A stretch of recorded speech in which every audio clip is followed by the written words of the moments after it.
Around the World in 80 Days by Jules Verne, Chapter 3 When Gentlemen Are Thieves. Mumbai, Bombay, Brindisi, Kolkata, the Suez Canal.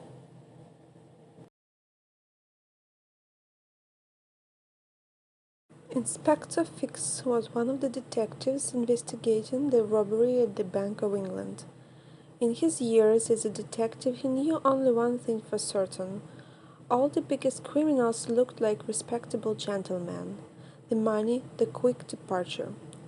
It all made sense. Phileas Fogg was a respectable gentleman, and he, Inspector Fix, wanted to get the reward for catching him. He soon discovered that Phileas Fogg was on the Mongolia, a ship that sailed from Brindisi in Italy to Bombay in India. Our detective decided to look carefully at all the people getting on and off the Mongolia. On Wednesday, October the 9th, Inspector Fix saw Phileas Fogg and his manservant as they arrived in the Suez Canal.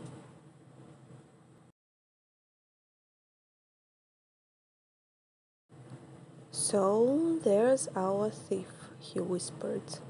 "All I need to do now is to tell Scotland Yard and wait for a warrant for his arrest, and then the reward is mine."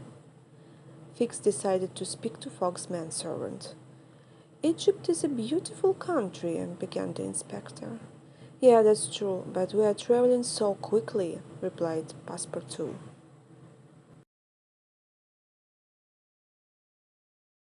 "Why are you traveling so quickly? Surely you can't see Egypt in only a few days." "My master wants to travel around the world in 80 days," he said, looking at the detective's confused face. "I know, it's complete madness." "Well, your master is an unusual man, but I imagine he must be very rich to try to do a journey like that in such a short time." "To tell you the truth, he has the money he needs, but I really must leave. We have a boat to catch. Good day, Mr. Fix. My name is Mr. Fix, and I believe that we are possibly going the same way. Are you also going to Bombay?" "Yes, we are. Sorry not to introduce myself. My name's John Passepartout. I'm sure we'll see each other again." Passepartout touched his head and waved goodbye.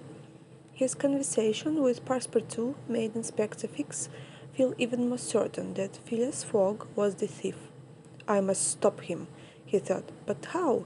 Without the warrant for his arrest it was impossible, and he could escape again." He was worried. Phileas Fogg, on the other hand, was carefully planning his journey.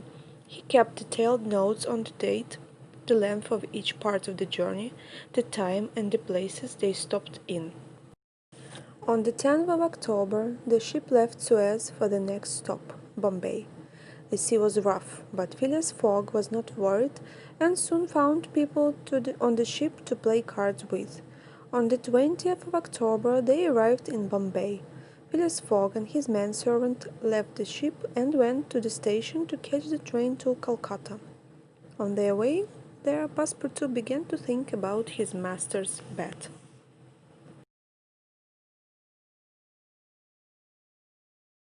He felt worried. Yes, it was true, they were 2 days early, but anything could still happen. The train left Bombay on time. 3 days later, the train stopped at a small village. Passepartout heard the train driver shout, "Everyone must get off. The railway line ends here." The railway line from Bombay to Calcutta was not yet finished. The passengers had to travel to the next station, Allahabad, on their own. People who often traveled between the two towns were quick to find a way to continue their journey.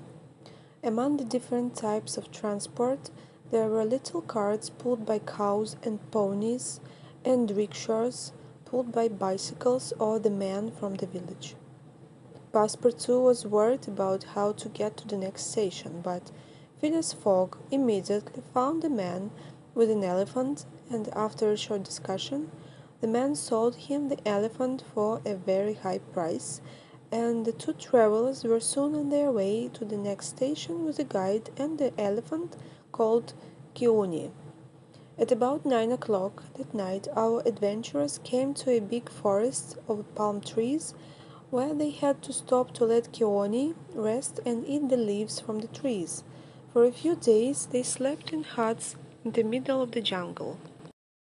Sometimes they heard the cries of the monkeys and the sound of the tigers.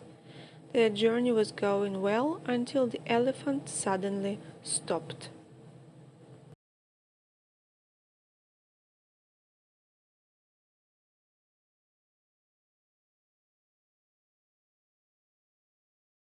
Now you can pause the video and do after reading activities. Thank you for listening. The story to be continued.